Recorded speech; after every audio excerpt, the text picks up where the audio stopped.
चलो गोविंद। जी साहब।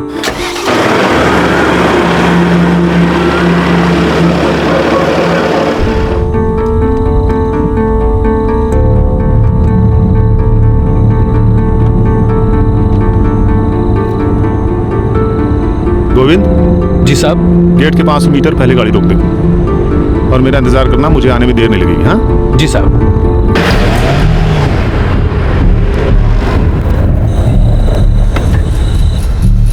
बस थोड़ा अंदर लगा दो, कोई भी गड़बड़ हुई मिस कॉल दूंगा, फौरन गेट पर पहुंच जाना। जी साहब।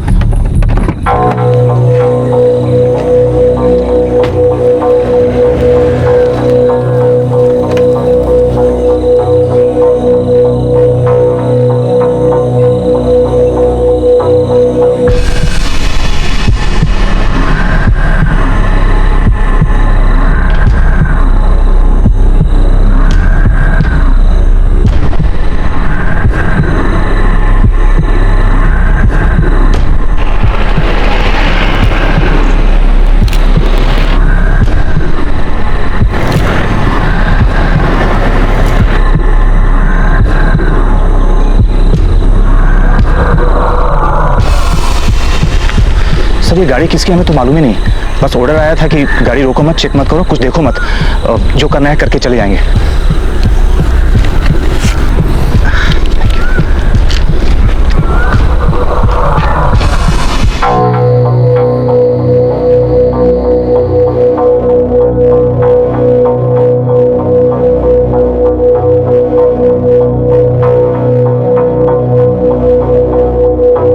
इस जंगल का बलात्कार और मर्डर हो रहा है। हर दिन गाड़ियां आकर कत्ल किए गए पेड़ों को उठा ले जाती हैं। डंके की चोट पर माइनिंग हो रही है जो हर तरीके से गैर कानूनी है।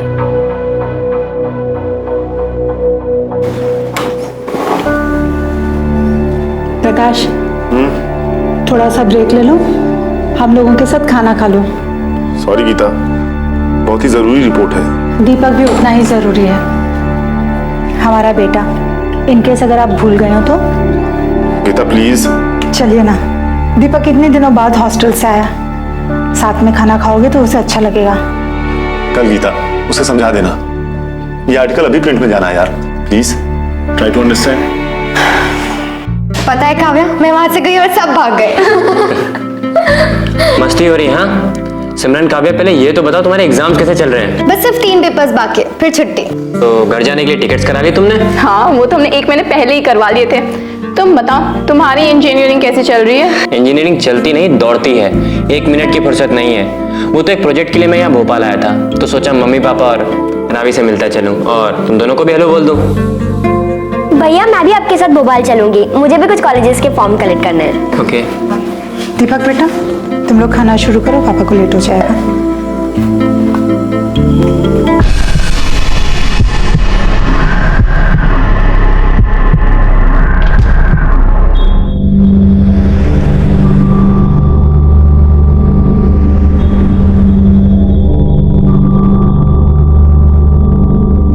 अरे प्रकाश जी आप टेंशन ना लो, मैं बदल देता हूँ अभी।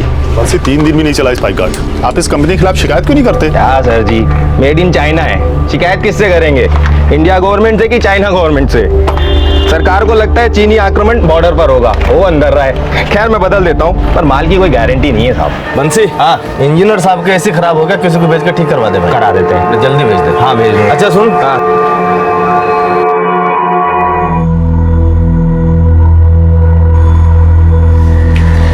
प्रणाम उमेश जी।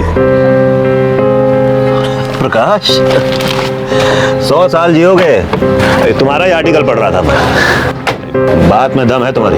काश कोई इस आर्टिकल को पढ़ के सख्त एक्शन भी लेता, तब कोई बात बनती। अरे विधानसभा हिला देने वाली खबर है, तुम देखना ऊपर से इंक्वायरी के ऑर्डर जरूर आएंगे। अच्छा एक बात बताओ, तुम्हें इतनी खुफिया इन्फॉर्मेशन मिलती कहाँ से भाई? खुफिया इन्फॉर्मेशन तो खुफिया सोर्सेज से ही मिलती है उमेश जी, और एक पत्रकार अपने सोर्सेज कभी नहीं बताता।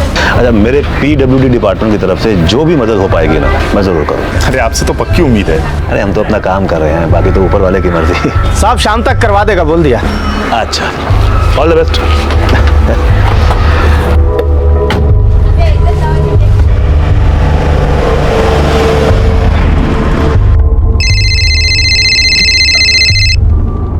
हेलो जंगल में घूमने का बड़ा शौक है तुझे? कौन बोल रहा है? तेरे बच्चों का बाप बोल रहा हूँ बे। क्या बकवास है ये? अबे चुप, डर डर के अखबार में चुगली करता है। अगली बार अगर जंगल में कदम रखा ना तो वहीं किसी पेड़ में फांसी चढ़ा दूंगा। शाबाश, बड़े बहादुर हो तुम। मुझे फांसी चढ़ाओगे पर अपना नाम नहीं बताओगे? नाम पता भी कर लेगा तो भी हमारा काम नहीं रुकेगा। सुन बे एनजीओ के एजेंट, लास्ट वार्निंग है, पीछे हट। नहीं हटूंगा। तो फिर उठेगा तू।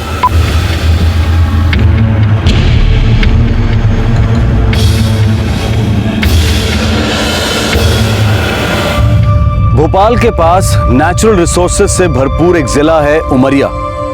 प्रकाश शेखावत इसी इलाके के रहने वाले एक पत्रकार थे। छोटे लेकिन बहादुर कदम उठाते हुए प्रकाश शेखावत ने काफी इज्जत और सम्मान कमाया था। उमरिया जिले में इल्लीगल माइनिंग के खिलाफ उन्होंने एक मुहिम छेड़ दी थी जो हर दूसरे दिन उनके न्यूज़पेपर की हेडलाइन होती। इस तरह की इन्वेस्टिगेटिंग पत्रकारिता ने सरकार और प्रशासन के दरवाजे पर मजबूत दस्तक दी थी। प्रकाश शेखावत को आए दिन जान की धमकियां आने लगी थी, लेकिन प्रकाश पर उनका कोई असर नहीं हो रहा था। वो बस अपने अभियान को आगे बढ़ाते जा रहे थे। इतने में उमरिया जिले को एक हाई प्रोफाइल किडनैपिंग ने हिलाकर रख दिया।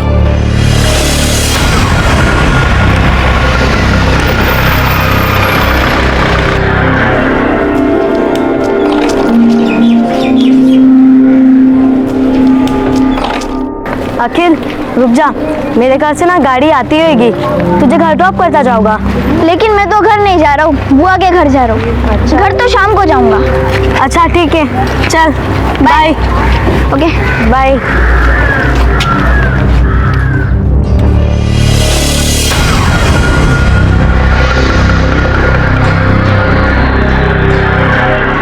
ये क्या? यही है। यूटर्न मारता हूँ मैं।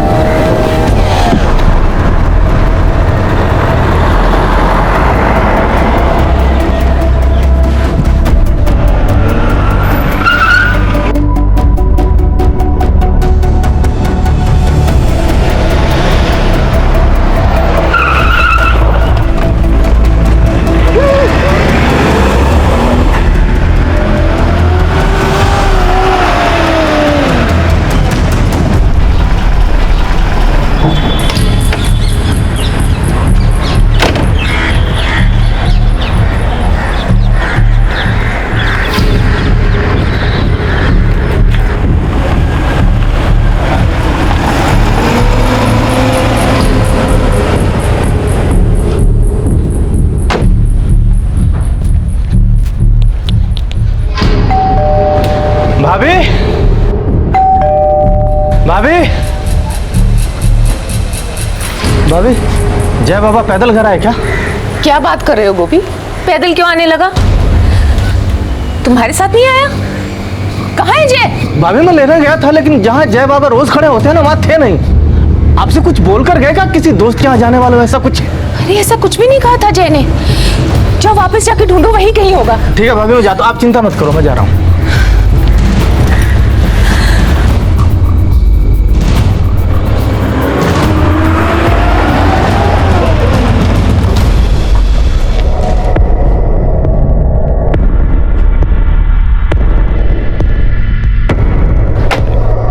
साहब है क्या?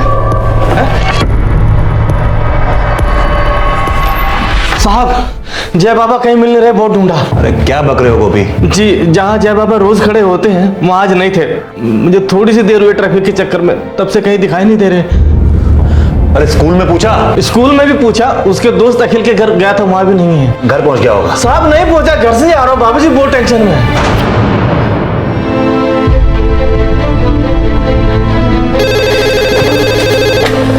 हेलो हेलो सुमित्रा, जय घर पहुंचा? नहीं जी, मैं उसके स्कूल और उसके दोस्तों को फोन कर करके थक गई, कोई खबर नहीं है। देखिए मुझे कुछ ठीक नहीं लग रहा है, मेरा दिल बहुत घबरा रहा है। तुम चिंता मत करो, मैं देखता हूँ, मैं खुद देखता हूँ। क्या करें साहब? हेलो इंजीनियर साहब, तुम पुलिस के पास गए तो तुम्हारा लाडला बेटा जय सीधा मुर्दा घर जाएगा।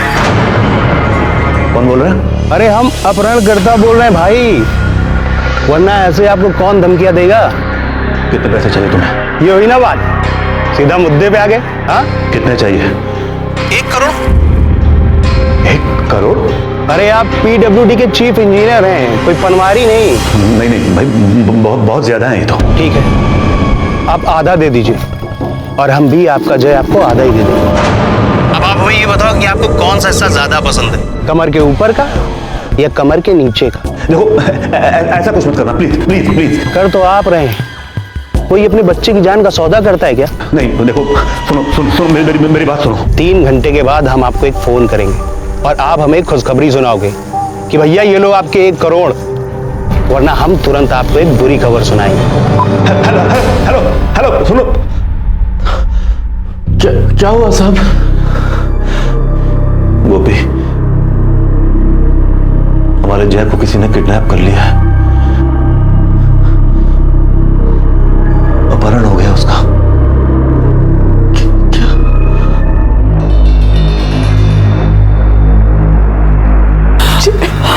हिम्मत रखो सुमित्रा, सब ठीक हो जाएगा। आप बिल्कुल निश्चिंत रहिए, हम स्पेशल टास्क फोर्स से हैं। हमारी टीम बहुत छोटी और स्पेशलाइज्ड है, ऐसे केस हम रोज सॉल्व करते हैं, भरोसा रखिए हम पर। मेरे पास 1 करोड़ रुपया नहीं है इंस्पेक्टर। अगर होते भी तो हम एक भी पैसा उनके हाथ नहीं लगने देते। मैंने आपसे कहा ना, आप हम पे भरोसा रखिए, आपका बेटा सही सलामत घर वापस आएगा। सर, कॉल ट्रेस हो गया है, यूपी का नंबर है। गुड माधव, एड्रेस लिखवाओ, अगर जरूरत पड़े तो यूपी स्पेशल ऑपरेशन टीम की मदद भी लो। Right sir.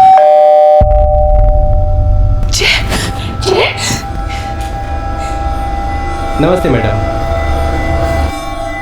साहब, वो आपके ड्राइवर गोपी ने बोला है कि एसी में कुछ प्रॉब्लम है। नहीं प्रॉब्लम नहीं है, कुछ बुलाएंगे तुम्हें बाद में। साहब कुछ हो गया क्या? अरे बोला ना कुछ नहीं हुआ है, तुम जाओ यहाँ से अभी। संभालो सुमित्रा, अपने आप को संभालो। Sharma, trace alert. उमेश जी,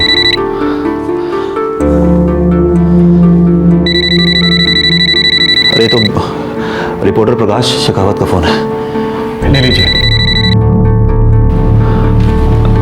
हेलो उमेश जी, कुछ प्रॉब्लम है? प्रॉब्लम? कैसी प्रॉब्लम?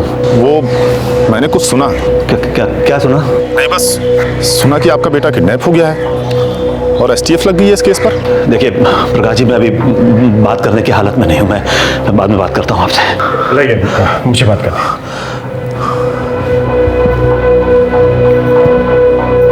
मिस्टर प्रकाश, एसटीएफ इंस्पेक्टर अमर सक्सेना बोल रहा हूँ। Hello sir. मिस्टर प्रकाश, आप इतने सीनियर जर्नलिस्ट हैं, मैं आपसे ये तो नहीं पूछूंगा कि इन्फॉर्मेशन आपको कहाँ से मिली, लेकिन मैं इतनी रिक्वेस्ट आपसे जरूर करूंगा कि प्लीज इस इन्फॉर्मेशन को न्यूज मत बनाइएगा। नहीं बनाऊंगा inspector, you have my word. मैंने बस पर्सनल लेवल पर हालचाल जानने के लिए फोन किया था, और अगर मैं कुछ मदद कर सकूं तो जरूर करूंगा। आखिरकार एक बच्चे की जिंदगी दांव पर लगी है। Thank you mister Prakash, thank you very much. एक सीनियर पीडब्ल्यूडी ऑफिसर के बेटे का अपहरण हुआ था और पुलिस इस केस को बहुत ही सेंसिटिवली हैंडल कर रही थी। ऐसा जान पड़ रहा था कि पीडब्ल्यूडी इंजीनियर उमेश सिंह की किसी से कोई दुश्मनी नहीं थी जो इस षड्यंत्र के पीछे हो सकता था। पुलिस को शक था कि यह किसी लोकल गैंग का काम था, लेकिन पुलिस हर कदम बहुत सावधानी से ले रही थी। अब इंतजार था उस फोन कॉल का जो किडनैपर्स 3 घंटे बाद करने वाले थे।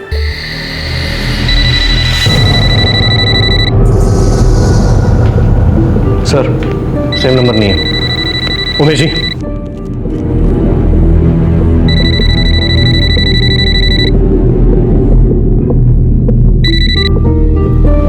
हेलो, रेडी है जी 1 करोड़? सुनो, 1 करोड़ रेडी है या नहीं? नहीं है, मतलब 1 करोड़ रुपए नहीं है मेरे पास। अरे मैं इतना बड़ा आदमी हूँ ही नहीं, आप लोगों को जरूर कोई गलतफहमी हुई है ना। गलतफहमी है आपको ही इंजीनियर साहब, और गलतफहमी हुई है पुलिस को, जिन्होंने आपको ये पट्टी बढ़ाई है कि कुछ नहीं होगा। आप बात करते रहो, हम कॉल ट्रेस करेंगे और आपके बच्चे को जिंदा लौटाएंगे। नहीं, पुलिस नहीं है यहाँ पे। चलिए मान लेते हैं आपकी बात को, और ये भी मान लेते हैं कि आपके पास 1 करोड़ रुपए नहीं है। सच में नहीं है मेरे पास। तो सच में कितने हैं? ये गहने वहने मिला के 20 लाख तक हो गए। 20 लाख। ठीक है, ये 20 लाख आप रेडी रखिए, कल सुबह फोन करके बताऊंगा कहाँ देना है। हेलो हेलो, मैं जय से बात कर सकता हूँ? अगर 1 करोड़ रुपए का इंतजाम किया होता ना तो बात क्या गले मिलते बेटे से। शुक्र करो मैंने गला काटा नहीं अभी तक। कल सुबह 20 लाख मिलने तक जिंदा रखेंगे उसे। हेलो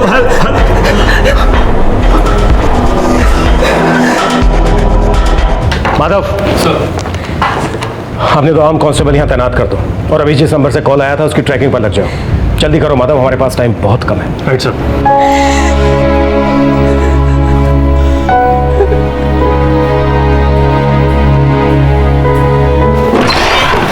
सर दूसरा नंबर भी यूपी का।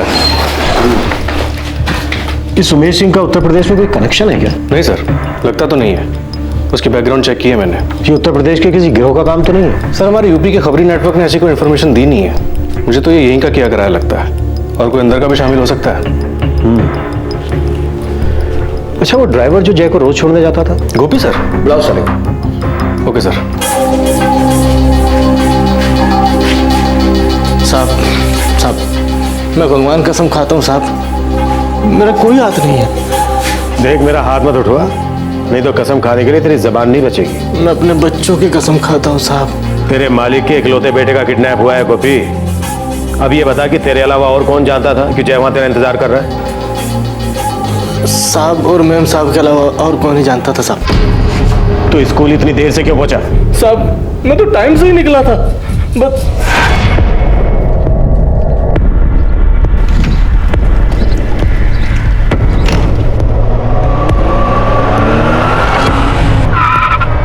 अरे क्या कर रहे हो भाई? ओ भाई, अरे गाड़ी साइड में लो ना। अरे हटाओ ना यार। वॉचमैन क्या है?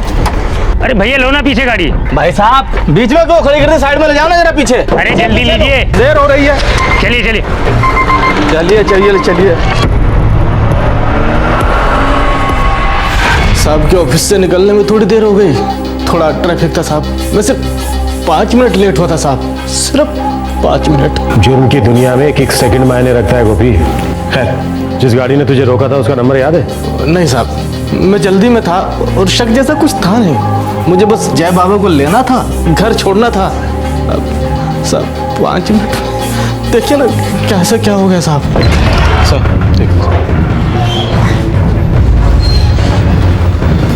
सर मैंने इसके सारे रिकॉर्ड चेक किए, क्लीन है। लेकिन किडनैपर्स ने अपनी प्लानिंग में इसका ख्याल रखा, इसे जानबूझकर लेट करवाया। और इसका कहना यह है कि उमेश सिंह और उनकी पत्नी सुमित्रा के अलावा और कोई नहीं जानता था कि ये जय को लेने जाने वाला है।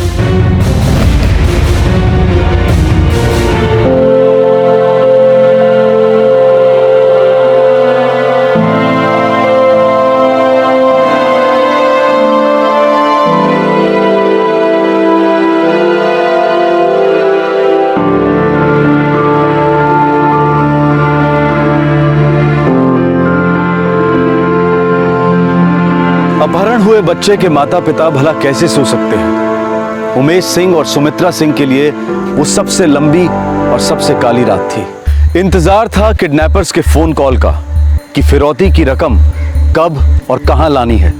दूसरी तरफ एसटीएफ को अब तक अपहरणकर्ताओं के बारे में कोई सुराग नहीं मिला था। पुलिस ने अब अपहरणकर्ताओं से आमना सामना करने की ठान ली।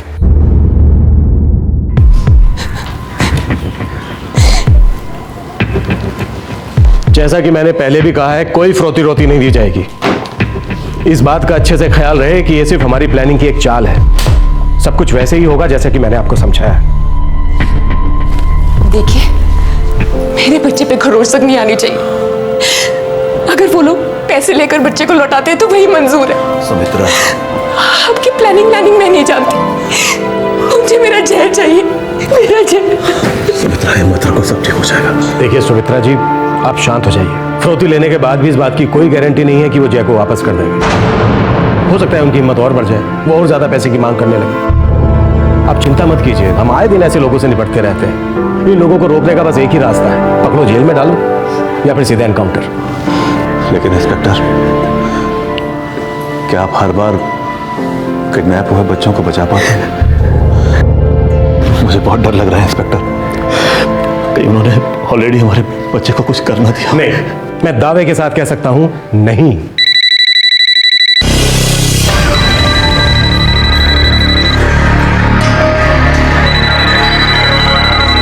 सर, एक और नया नंबर।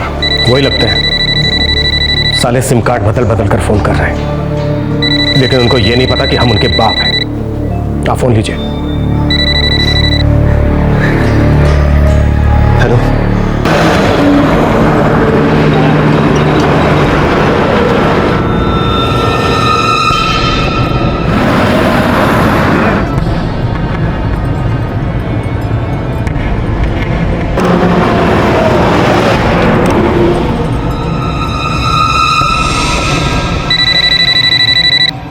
हेलो, चलते रहो इंजीनियर बाबू और भोपाल हाईवे पकड़ लो और भोजपुर क्रॉसिंग पर जो ओवरब्रिज बन रहा है ना, वहां से लेफ्ट लो।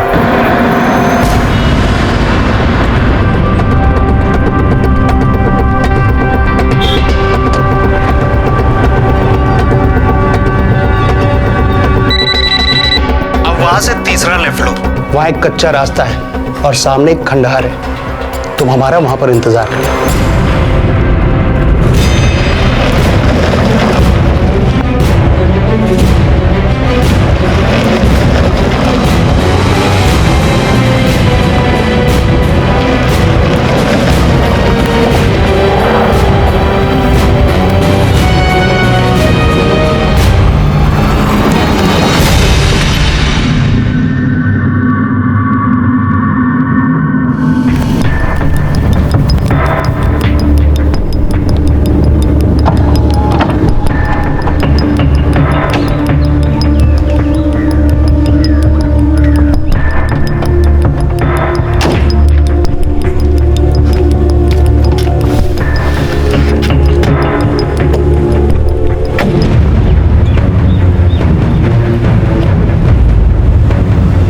Okay fine.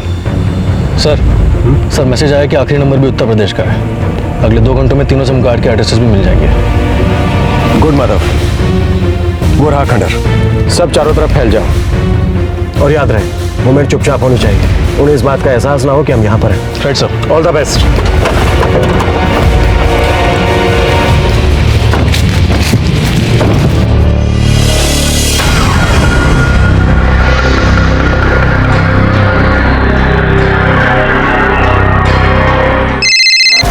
हाँ, बोलोगे तुम? गड़बड़ है, पुलिस भी आई है साथ में। इस साले उमेश सिंह की तो सामत आई है। पहले से पुलिस साथ में रही होगी। मुझे भी यही लग रहा है। साले इंजीनियर ने हमें धोखा दे दिया। अब तो हम पकड़े जाएंगे और ये साला बच के निकल जाएगा। हमारी तो मतलब घटिया खड़ी कर देंगे पुलिस वाले। सुनो, निकलते। ठीक है भाई।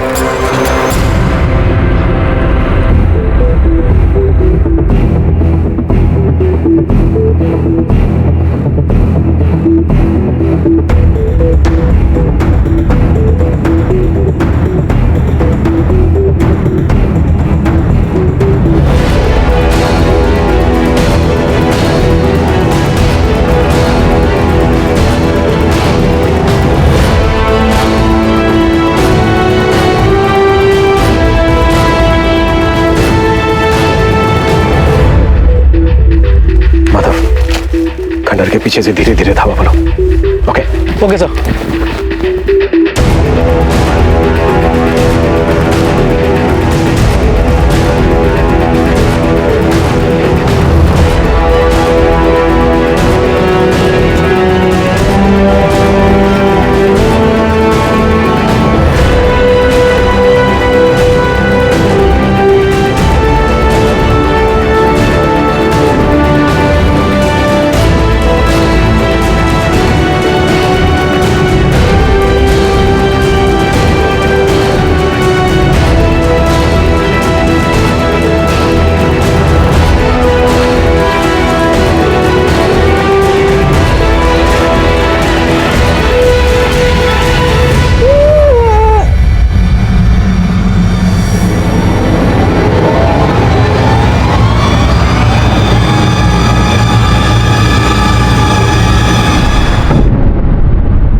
सर।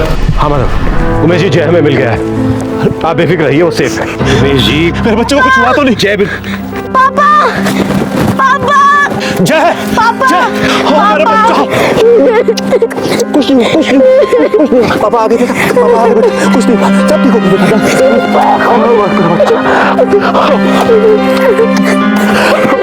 पापा। सर कोयला का छान मारा, साले भाग गए। कोई बात नहीं माधव, साले जाएंगे कहाँ? बेटा जय, कुछ बता सकते हो वो लोग कितने थे, किस तरफ गए हैं? नहीं अंकल, बस वो लोग मुझे यहाँ ले आए फिर कहीं चले गए। अच्छा बेटा, वो कैसे दिखते थे, कितने थे, गाड़ी कौन सी थी उनके पास? उन्होंने मेरी आंखों पर पट्टी बांधी थी। 2 लोग तो थे और हाँ, उनकी गाड़ी स्कॉर्पियो थी।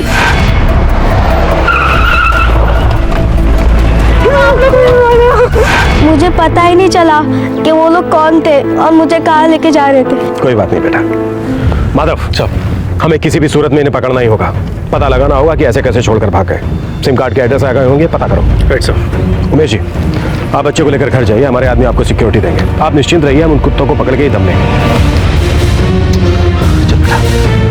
12 वर्षीय जय सही सलामत अपने माता पिता के पास पहुंच गया, लेकिन पुलिस इस बात से हैरान थी कि आखिरकार किडनैपर्स फिरौती की रकम लिए बिना ही क्यों भाग खड़े हुए। यह घटना किसी बड़ी साजिश की तरफ इशारा कर रही थी। आखिरकार माजरा क्या था? सर तीनों सिम कार्ड्स हैं तो उत्तर प्रदेश के, लेकिन रजिस्ट्रेशन के दौरान एड्रेस यहीं का दिया गया है, उमरिया का। उमरिया में कहाँ?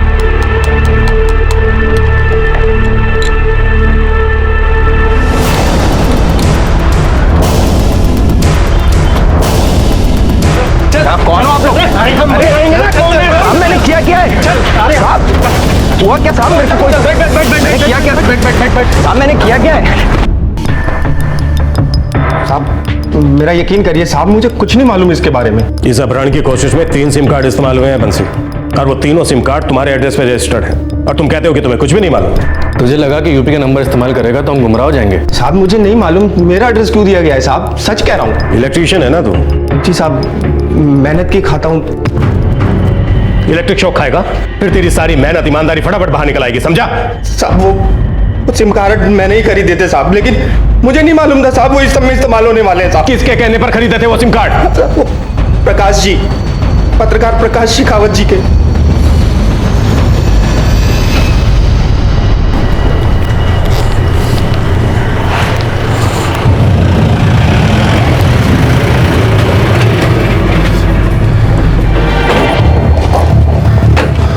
गुड मॉर्निंग इंस्पेक्टर, किडनैपर्स की कोई खबर?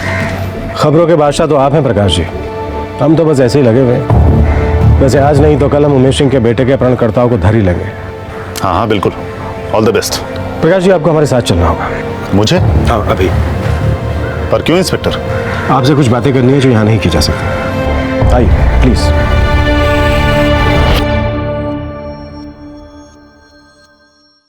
अब पागल हो गए क्या इंस्पेक्टर? सबूत है हमारे पास। इलेक्ट्रीशियन बंसी ने कबूल किया है कि उसने आप ही के कहने पर 3 सिम कार्ड खरीदे हैं। उसे आप सबूत कहते हैं? कल वो कहे कि इंस्पेक्टर अमर सक्सेना ने मुझे कहा था।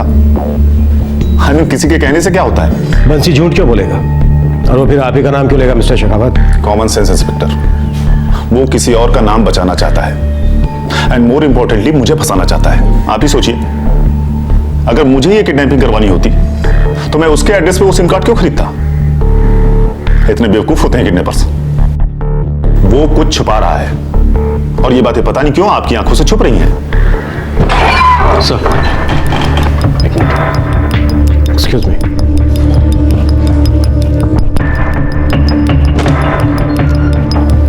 सर इस प्रकाश शेखावत का ट्रैक रिकॉर्ड तो एकदम दूध की तरह धुला है। इसकी फैमिली में कौन कौन है? सर एक बेटा है दीपक, इंजीनियरिंग स्टूडेंट है, फिलहाल अपने किसी प्रोजेक्ट को लेकर घर आया हुआ है, वहाँ किसी हॉस्टल में रहता है। सर एक बेटी है रावी, स्टूडेंट है, साथ में 2 पेइंग गेस्ट रहती हैं, सिमरन और काव्या, दोनों फाइनल ईयर की स्टूडेंट्स हैं सर। यूपी की रहने वाली है? नहीं सर यहीं की है। प्रकाश का कोई आड़ा टेढ़ा फोन कॉल? सर ये यूपी के नंबर से कॉल आया था, फिलहाल स्विच ऑफ है। मिस्टर प्रकाश, ये नंबर किसका है? इस नंबर से आपको परसों 24 फरवरी सुबह 10:30 बजे कॉल आया था। अगली बार अगर जंगल में कदम रखा ना तो वहीं किसी पेड़ में फांसी चढ़ा दूंगा। शाबाश, बड़े बहादुर हो तुम। मुझे फांसी चढ़ाओगे पर अपना नाम नहीं बताओगे? धमकी मिली थी इस नंबर से। धमकी? धमकियां मुझे हर दिन मिलती हैं इंस्पेक्टर, मैं उन पर ध्यान नहीं देता। कैसी धमकी? मेरा मतलब किस तरह की धमकी? हमारे इलाके में चल रही गैर कानूनी माइनिंग को लेकर मैंने एक रिपोर्ट फाइल की थी। इंस्पेक्टर अमर, कोई मुझे उस केस इलीगल माइनिंग की इन्वेस्टिगेशन से हटाने के लिए इस किडनैपिंग केस में फंसाने की कोशिश कर रहा है। आप लोग गुमराह हो रहे हैं, प्लीज इस षड्यंत्र को पहचानिए। पत्रकार प्रकाश शेखावत के खिलाफ पुलिस को कोई भी सबूत या सुराग नहीं मिले। इलेक्ट्रीशियन बंसी पत्रकार शेखावत और पीडब्ल्यूडी इंजीनियर उमेश सिंह दोनों को बहुत अच्छी तरह से जानता था। अब यह बात तो साफ थी कि बंसी किसी के कहने पर शेखावत का नाम ले रहा था, लेकिन उसके आगे कौन थे? कौन थे वो लोग जो इस किडनैपिंग केस के बहाने ईमानदार पत्रकार प्रकाश शेखावत पर कीचड़ उछालने पर तुले थे? माफ कर दो साहब, साहब माफ कर दो साहब, मैंने वो कहा जो मुझे कहा गया था कहने को। साहब वो पीडब्ल्यूडी ऑफिस का सिक्योरिटी वाला है राम सरन साहब, ये सब उसी का किया कराया है।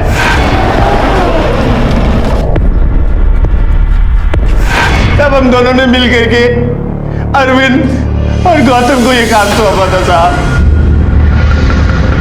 हम चारों ने मिल करके अपहरण और फिरौती का प्लान बनाया था साहब। किडनैपिंग तो बहुत खुदी से कर ली थी, फिर बिना फिरौती लिए वहां से भाग क्यों गए? साहब मैंने उनको नहीं बताया था कि बात पुलिस तक पहुंच गई है। साहब कुछ हो गया क्या? अरे बोला ना कुछ नहीं हुआ है, तुम जाओ यहां से अभी। क्यों नहीं बताया? साहब मुझे लगा अगर मैं बताऊंगा तो सारा इल्जाम मेरे सर आ जाएगा।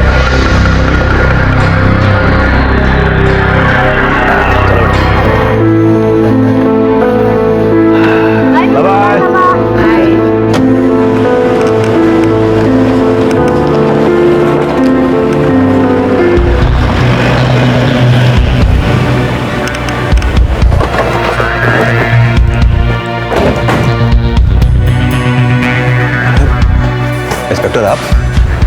उमेश जी, हमें किडनैपर्स का पता चल गया है। कौन है वो? इस पूरे ऑपरेशन का सरदार आप ही के ऑफिस का सिक्योरिटी वाला रामशरण था। रामशरण? Oh my god. और आपके मोहल्ले का इलेक्ट्रीशियन बंसी।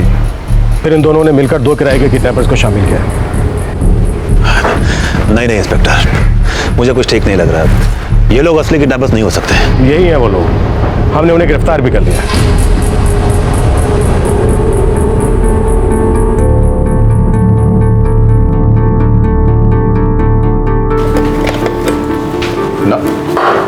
पुलिस इस केस में कोई बात छिपा रही है। मुझे नहीं लगता ये असली किडनैपर्स हैं। छोड़िए ना प्रकाश, वो लोग देख लेंगे ना जो भी है। आप क्यों इतना इन्वॉल्व हो रहे हो? गीता, क्योंकि मैं इसमें काफी गहराई तक इन्वॉल्व हूँ। मेरा नाम घसीटा गया था इसमें। इसीलिए कह रही हूँ, दूर रहिए इन सब से ना। पता है लोग कैसी कैसी बातें करने लगे हैं। लोग तो उतना ही करते हैं गीता, बातें। लोगों की बातों पर ध्यान देंगे तो हो चुका कल्याण इस देश का। बस मैं इतना समझता हूँ कि ये जो कह रहे हैं केस सॉल्व है, ये महज एक पर्दा डाला जा रहा है किसी बड़े कांड पर। बहुत अच्छे जा रहे हैं। Bye uncle, bye aunty. Bye uncle, आज शाम तक हमारी ट्रेन की टिकट्स कंफर्म हो जाएगी ना? हाँ बेटा, मैंने स्टेशन मास्टर से बात कर रखी है, तुम फिक्र मत करो। आज तुम्हारा लास्ट पेपर है ना, ढंग से लिखो और शाम की गाड़ी से सीधे अपने घर। हाँ okay uncle, thank you so much uncle. Thanks uncle. All the best. Thank you. Bye bye. Bye. चलिए अब नाश्ता कीजिए और चाय पीजिए, नहीं तो ठंडी हो जाएगी।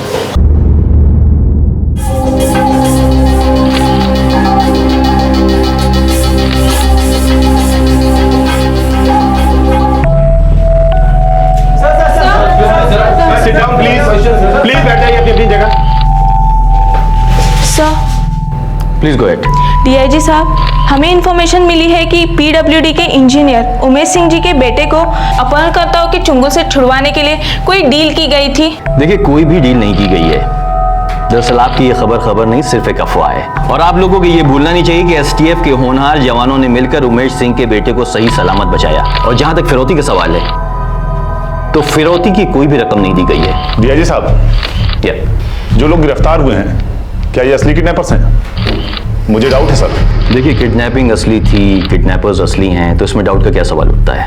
अगर आपके पास में कोई खुफिया इन्फॉर्मेशन तो प्लीज सबके सामने खुलासा कीजिए। Please go ahead. Sir, STF ने बड़ी जल्दी में सो कॉल्ड किडनैपर्स की बातें मान ली। आप भूलिए मत, इस केस में एक बार मुझ पर भी उंगली उठी थी। क्यों डीआईजी साहब? मिस्टर प्रकाश, हमारी इन्वेस्टिगेशन के दौरान एक सस्पेक्ट ने आपकी तरफ इशारा किया था, इसलिए हमने आपसे क्वेश्चनिंग की थी।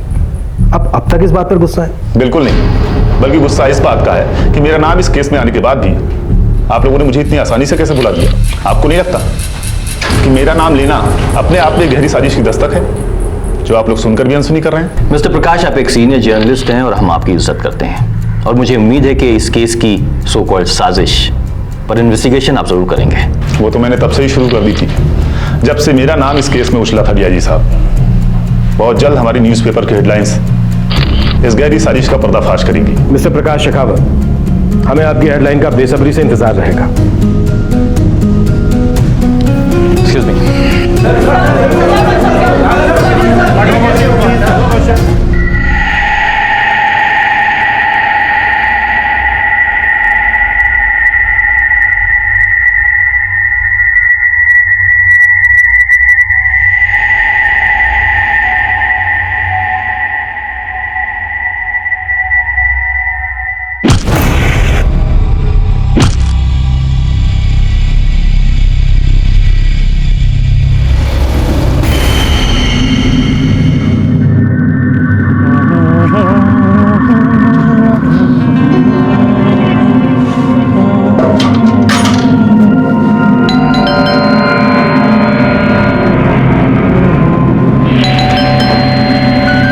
भाभी जी, भाभी जी,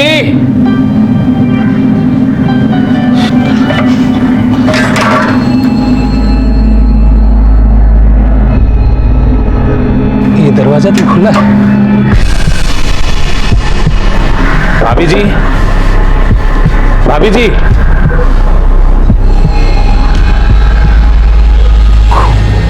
पूरे परिवार का कत्ल कर दिया गया है और सारे वार सर पे किए गए सर। हमला अचानक किया गया होगा, किसी को रिएक्ट करने का मौका नहीं मिला होगा।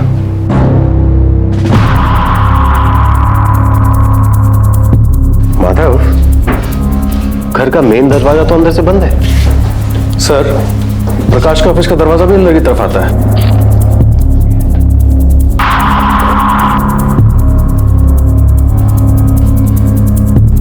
जबरदस्ती अंदर घुसकर आने का कोई भी निशान नहीं है। शायद कोई जान पहचान वाला हो सर। माधव, सभी लाशों को पोस्टमार्टम के लिए भेज दो। ये हमारे करियर का सबसे बड़ा हत्याकांड है।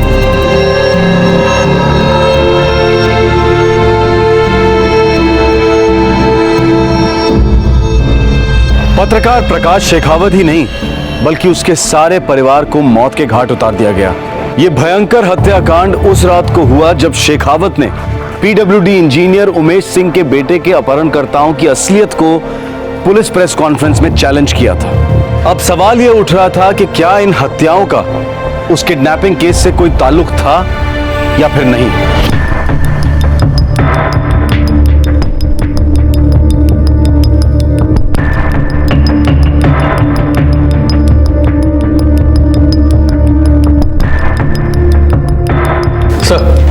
प्रकाश शेखावत का ड्राइवर गोविंद आया। क्या अनर्थ हो गया साहब जी? कल शाम तक तो सब कुछ सही सलामत था, अब सब कुछ खत्म हो गया। विश्वास ही नहीं होता है कि साहब और मेम साहब बच्चों को भी। गोविंद, कल तुमने अपने साहब को आखिरी बार कब देखा था? आप लोग के साथ प्रेस कॉन्फ्रेंस खत्म होते ही साहब ने मुझे कहा गोविंद घर चलो।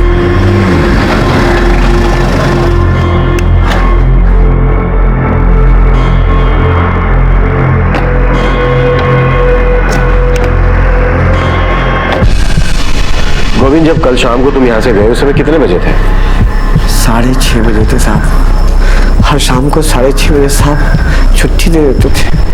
माधव, शेखावत के सारे फोन रिकॉर्ड्स मंगवाओ। गोविंद, जब कल शाम को तुम आखिरी बार यहाँ से गए उस समय घर के बाकी लोग कहाँ थे? सब यहीं थे साहब। वो सिमरन और काव्या भी यहीं थी। ये सिमरन और काव्या वही है ना जो बतौर यहाँ पेन गेस्ट रहती है? जी साहब।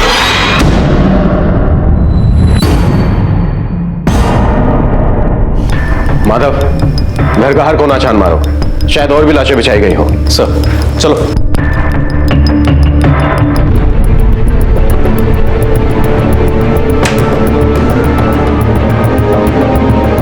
सर कोई और लाश नहीं है। लगता है जब अटैक हुआ तब लड़कियां घर पे नहीं थी। गोविंद, ये सिमरन और काव्या का कोई फोन नंबर है तुम्हारे पास? नहीं साहब, बस इतना पता है साहब कि वो अपने उमरिया गांव से है साहब। माधव, अपनी एक टीम उमरिया भेजो।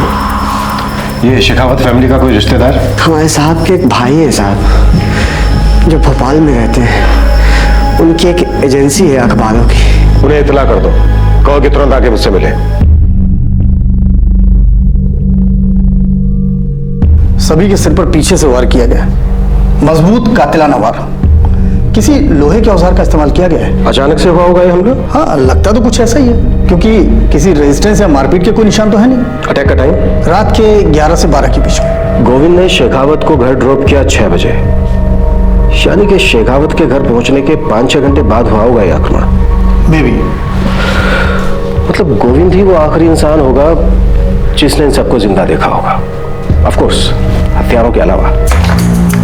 सर सिमरन और काव्या का पता चल गया है। 1 घंटे में थाने में होंगी। उठ जाओ बात।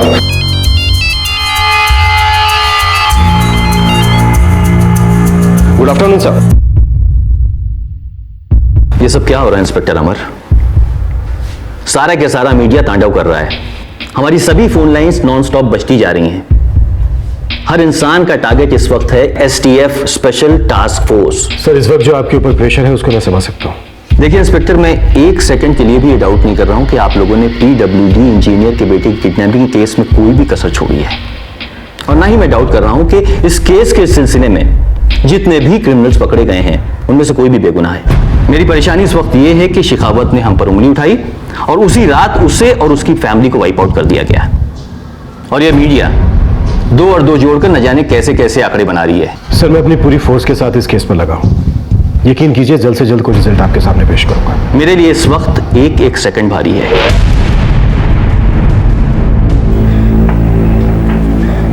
सर, हम कल शाम 7 बजे प्रकाश अंकल के घर से निकल गए थे। हमारी 8 बजे की ट्रेन थी सर। तुम दोनों के जाने के चंद घंटों बाद ही शेखावत फैमिली का कत्लेआम हुआ। काव्या, सिमरन, तुम दोनों ने अपने घर जाने के लिए कल का दिन ही क्यों चुना? सर, हमारे एग्जाम्स कल खत्म हुए। हमने हमारे घर जाने के लिए काफी टाइम पहले ही टिकट्स बुक करवा रखी थी। और प्रकाश अंकल ने खुद हमारी ट्रेन की टिकट्स की कंफर्मेशन करवाई थी सर। आप चाहे तो टिकट्स देख सकते हैं।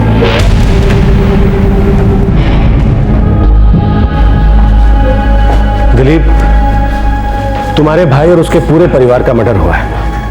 पूरे घर को चीर कर रख दिया है। हम चाहते हैं कि तुम जाकर आइडेंटिफाई करो कि किन किन सामान की चोरी हुई है। इंस्पेक्टर साहब, मैं अभी घर से ही आ रहा हूँ। लगभग 4 लाख रुपए कैश गायब है और कुछ 22 तोले के आसपास होगा। तुम्हारे भाई की किसी के साथ दुश्मनी, खासकर किसी ऐसे आदमी के साथ जिसकी नजर इस दौलत पर हो? ऐसे तो कई लोग हैं जो भाई से नाराज थे, उनकी पत्रकारिता के स्टाइल को लेकर, लेकिन भाई साहब ने कभी मुझसे जिक्र नहीं किया किसी दुश्मनी के बारे में। हाँ, इतना जरूर कहते थे कि धमकियां आती हैं और बड़ी डेंजरस लाइफ है ये। हो सकता है ये चोरी हमारी आंखों में धूल झोंकने के लिए की गई हो, या फिर असली मकसद को छुपाने के लिए।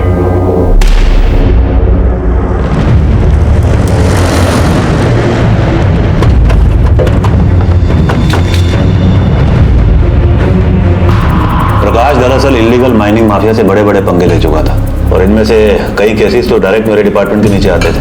प्रकाश शेखावत ने कभी कोई जिक्र किया किसी धमकी के बारे में? आपको कोई आइडिया कौन हो सकता है इन धमकियों हत्याओं के पीछे? किस पे कोई शक? सॉरी, आपने इमीडिएटली पूछ लिया तो दिमाग में कुछ आ नहीं रहा, पर ये माफिया काफी बड़ा है और बहुत फैला हुआ है। उमेश जी, कहीं ऐसा तो नहीं है कि आप हमसे कुछ छिपा रहे हो अपने बेटे की किडनैपिंग के बारे में? मैं क्यों आपसे सच छुपाने लगा? मुझे तो उतना ही पता था जितना आपने मुझे बताया था या फिर मीडिया को बताया था। इनफैक्ट मैं खुद प्रकाश शेखावत के इल्जाम के बाद हिल गया था। मुझे लगा असली किडनैपर्स अभी तक बाहर घूम रहे हैं। And I was worried for my family. और सच कहूं तो इस कांड के बाद तो मेरे हाथ पैर ठंडे पड़ गए हैं।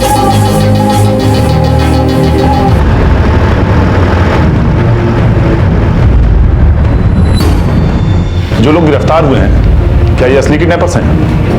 मुझे डाउट है सर। सर एसटीएफ ने बड़ी जल्दी में सो कॉल्ड किडनैपर्स की बातें मान ली। आप भूलिए मत, इस केस में एक बार मुझ पर भी उंगली उठी थी। क्यों डीआईजी साहब? प्रकाश शेखावत और उसकी फैमिली की इन हत्याओं ने मीडिया में मानो आग लगा दी। तनाव और दबाव के कगार पर खड़ी पुलिस अपना संतुलन संभालने में काफी मुश्किल महसूस कर रही थी। ऊपर से शेखावत का लगाया आरोप प्रेतात्मा की तरह पीछा कर रहा था कि पीडब्ल्यूडी इंजीनियर के बेटे के असली किडनैपर्स अब भी आजाद घूम रहे हैं और किसी अंधेरे कोने में घात लगाए बैठे। सर प्रकाश शेखावत के सेलफोन रिकॉर्ड्स के हर एक नंबर को स्कैन किया गया है। शाम से लेकर कत्ल तक हुए सभी नंबरों से बात हुई है, सभी क्लीन है सर। माधव, मुझे पीडब्ल्यूडी इंजीनियर उमेश सिंह के बच्चे के किडनैपर से बात करनी है, चारों से।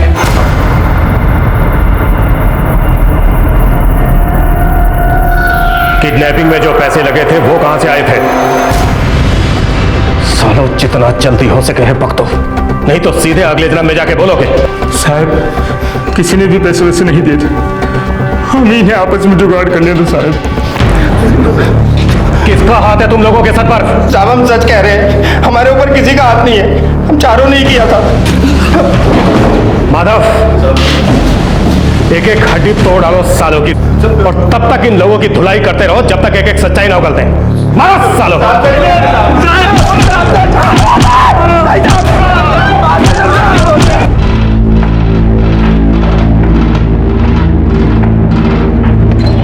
सर हमने उनसे उगलवाने की हर कोशिश की है, लेकिन कुछ नया नहीं पता चला।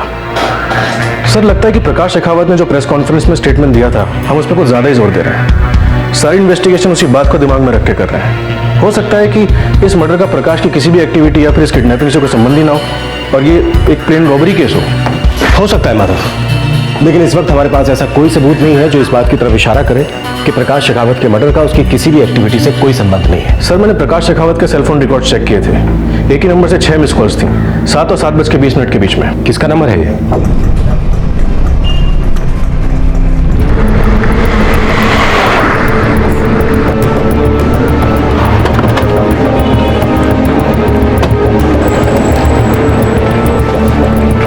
रघुवीर तिवारी तुम्ही हो? जी हाँ, हम ही रघुवीर तिवारी हैं। कहिए क्या बात है? 2808543210, ये तुम्हारा नंबर है? नहीं साहब, मेरा नंबर तो 2896325018 है। 2808543210, इस नंबर का सिम कार्ड तुम्हारे नाम पर खरीदा गया है, ये देखो।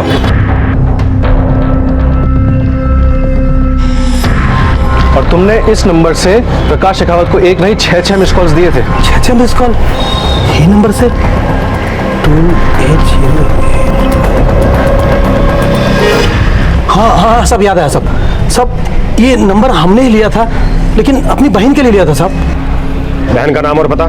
साहब उसका नाम सविता है, यहाँ उमरिया गांव में ही रहती है। लेकिन बात क्या है साहब?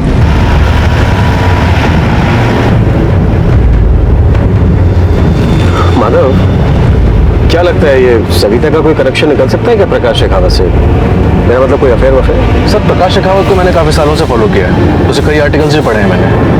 उसका ट्रैक रिकॉर्ड भी काफी अच्छा रहा है, एक गरीब फैमिली से बिलोंग करता था और अपनी मेहनत से ऊपर आया। मुझे नहीं लगता कि उसके जैसा पत्रकार किसी अफेयर में इन्वॉल्व होगा। बाकी रेपुटेशन सब कुछ होती है सर।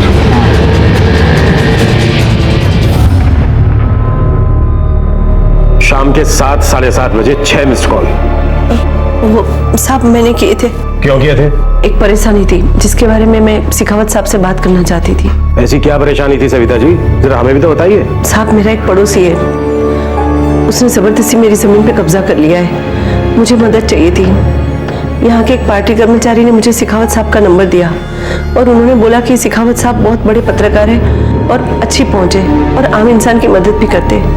बस मैंने तो इसीलिए फोन किया था।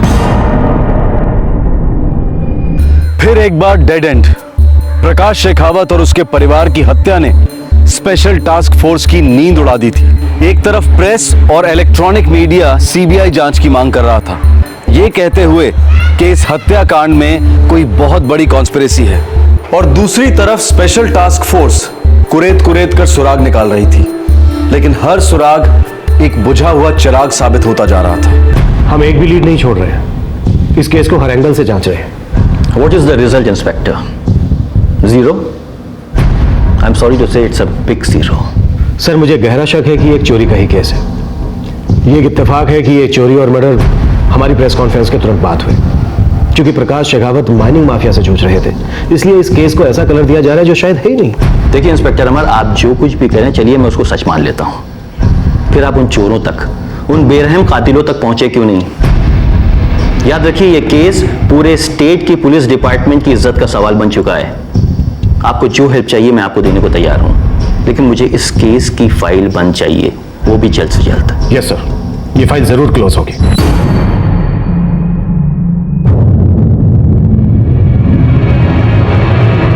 देखो गोविंद, मामला बहुत नाजुक होते जा रहा है। छोटे से छोटा सुराग इस वक्त हमारे लिए बहुत मायने रखता है। तुम याद करो, दिमाग पर थोड़ा सा जोर डालो और याद करो कि तुम्हारे साहब ने कभी तुमसे कोई जिक्र किया किसी धमकी के बारे में, या अपने भाई के साथ कोई छोटी मोटी अनबन, ऐसा कुछ भी गोविंद, कुछ भी।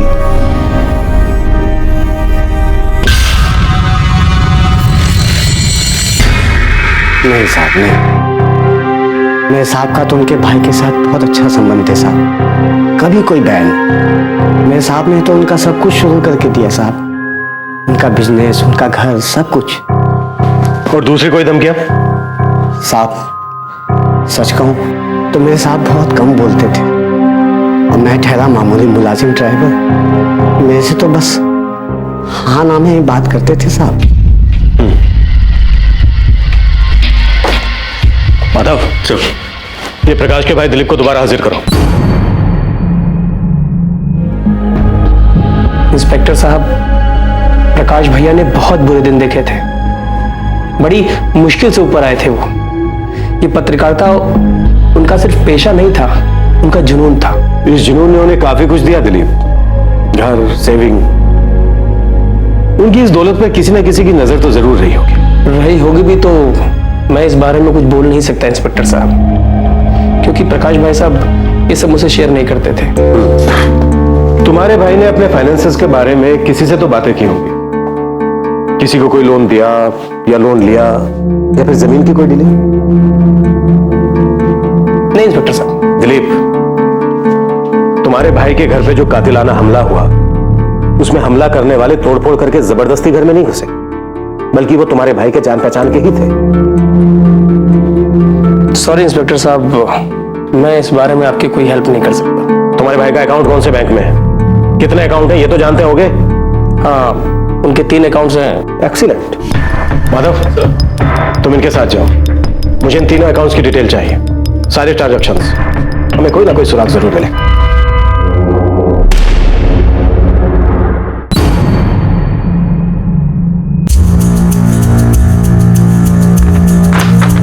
ये प्रकाश जी के तीनों अकाउंट्स के पिछले 1 साल के स्टेटमेंट है ना? Yes sir. तुम्हें इन्हीं तीनों अकाउंट्स के बारे में मालूम था ना? जी इंस्पेक्टर साहब। ध्यान से चेक करो, शायद हमारे कुछ हाथ लग जाए।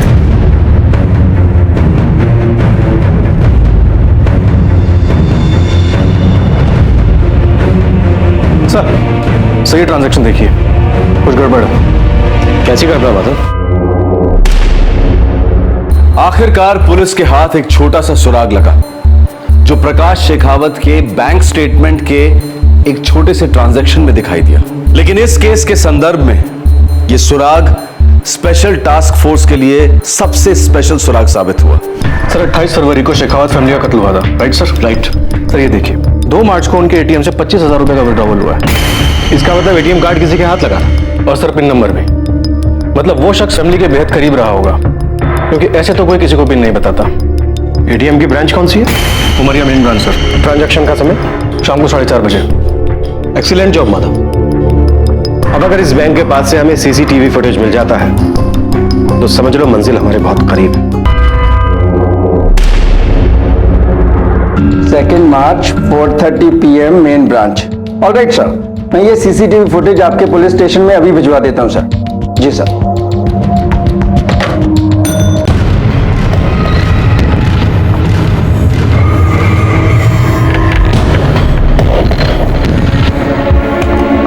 ये रहा हमारा टारगेट, जो चश्मे और टोपी के पीछे अपनी पहचान छुपा रहा है। इस इमेज पर हम काम करेंगे माधव। इस चश्मे और टोपी के मुखौटे के पीछे छिपे चेहरे को सामने लाएंगे। तरस गया इस चेहरे को देखने के लिए, बस साला एक बार हाथ लग जाए। सर आपको पता है कि हमारे पास एक ऐसा सॉफ्टवेयर है जिससे हम इस टोपी और इस चश्मा दोनों को तस्वीर से अलग कर सकते हैं और फिर शायद आपको चेहरा पहचानने में भी आसानी होगी। टाइम कितना लगेगा? सर पहले शुरू तो कर लो, just give me few minutes please.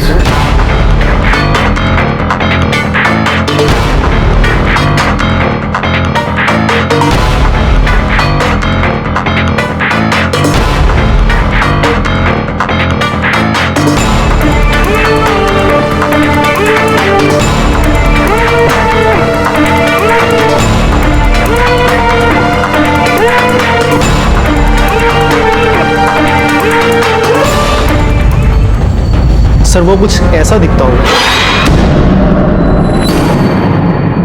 Madhav, इस साले ड्राइवर ने तो हमें अच्छी खासी सैर करवा दी। बहुत लंबे ड्राइव पर ले गया।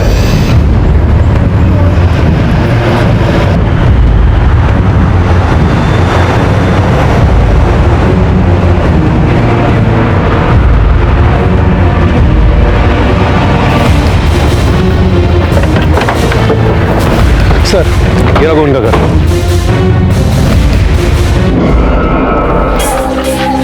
सेल स्विच ऑफ है सर। माधव, ये निकलना नहीं चाहिए, किसी भी सूरत में नहीं निकलना चाहिए। अरे सुनो सुनो भैया। हाँ साहब। ये यहाँ जो गोविंद रहता है कहाँ है? साहब वो सुबह सुबह अपने परिवार के साथ में चला गया। कहाँ चला गया? उसके चचेरे भाई की शादी है साहब। कहाँ पर है शादी? दीपालपुर में। माधव, सब दीपालपुर जाने वाली हर बस को राउंड अप करो। रास्ते में पड़ने वाले हर पुलिस स्टेशन को अलर्ट भेज दो। साहब वो अपना प्राइवेट बस करके गया है। Private bus? हाँ साहब। और सर उसके साथ में उसके रिश्तेदार भी गए बहुत सारे। ठीक है, शुक्रिया। तो मैं दीपालपुर के सभी एंट्री पॉइंट्स को अलर्ट कर देता हूँ। गुड माधव।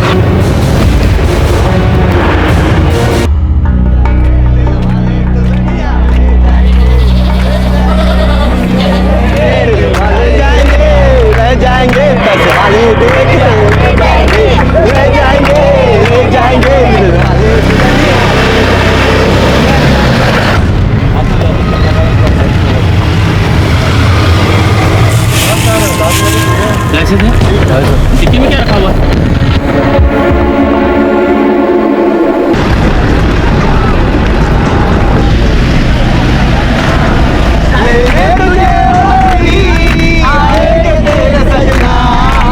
गाड़ी चेक कर रहे हैं। रह जाएंगे पैसे वाले।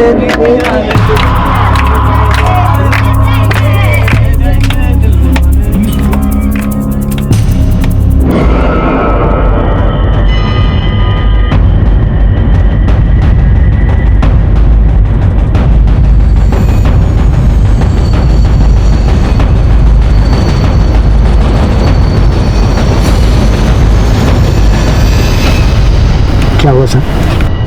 सर गोविंद को धर लिया है। दीपालपुर के एंट्री पॉइंट पर ही पेट्रोलिंग पार्टी ने पकड़ लिया उसे। गुड। साहब देखिए, कोई बहुत बड़ी गलतफहमी हुई है साहब। मेरा कोई लेना देना नहीं है। साले, एटीएम के कैमरे में तेरी शक्ल कैद हो गई है जिसे हमने पहचान लिया है। अब अगर तू भोला बना, थोड़ा भी ड्रामा किया, तो कसम से तू खुद अपनी शक्ल को नहीं पहचान पाएगा। चल बोल। साहब देखिए। साहब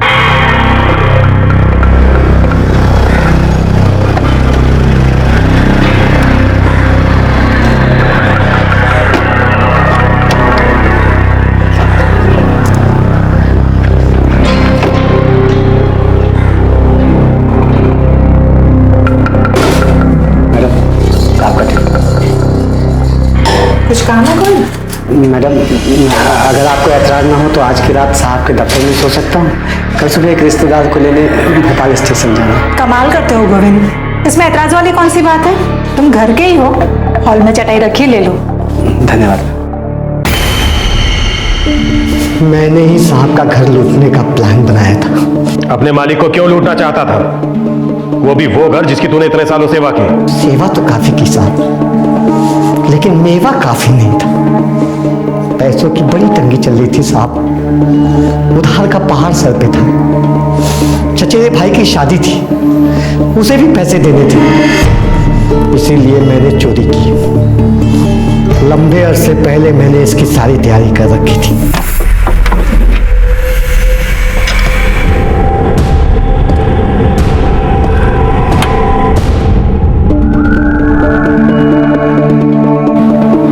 तुझे अपने घर का सदस्य मानते थे। वो निर्दोष औरत, वो निर्दोष बच्चे।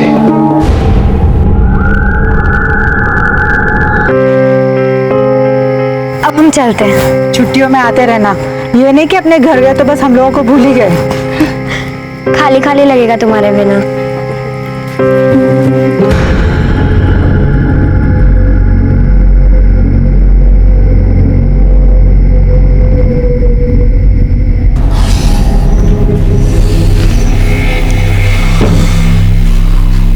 गोविंद, तू गया नहीं अभी तक? साहब वो मैं मैडम से बात कर लिया हूँ। कल सुबह एक रिश्तेदार को लेने भोपाल स्टेशन जाना है, तो आज रात यहीं कोने में पड़ा होगा साहब। अच्छा किया, नहीं तो सुबह सुबह उमरिया से कहाँ वापस भोपाल तक। नहीं देख, मैं तो काम करते रहूंगा, तू सो जा। चाहिए तो लाइट ऑफ कर ले उधर की, ठीक है? चलेगा साहब, ठीक है ये।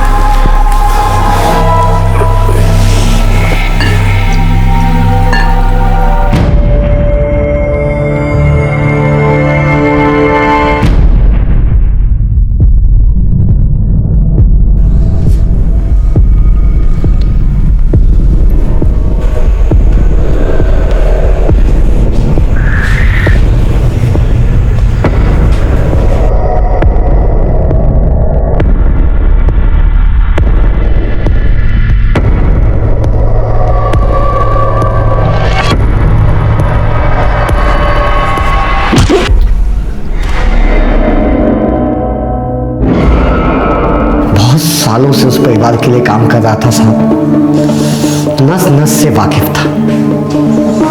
घर का चप्पा चप्पा मालूम था क्या कहाँ रखा है। लूटा हुआ माल कहाँ है? और वो स्पैनर जिससे तूने 4-4 मासूमों की जान ली? सब कुछ मेरे घर पे है साहब।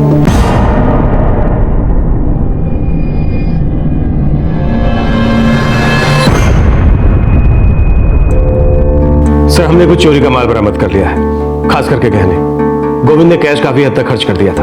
और वो मर्डर वेपन? सर, हमने एक स्पैनर रिकवर कर लिया है। सुपर्ब इंस्पेक्टर, ये एक बहुत ही पेचीदा केस था। बहुत सारे प्रेशर थे, बहुत सारे डेड एंड्स, लेकिन आपने और आपकी टीम ने इसे बखूबी क्रैक किया। इस केस की फाइल क्लोज की आपने। Good job inspector Amar Saxena, all the best. Thank you sir. Prakash Shekhawat और उसके पूरे परिवार की हत्या एक मुलाजिम के लालच का नतीजा था।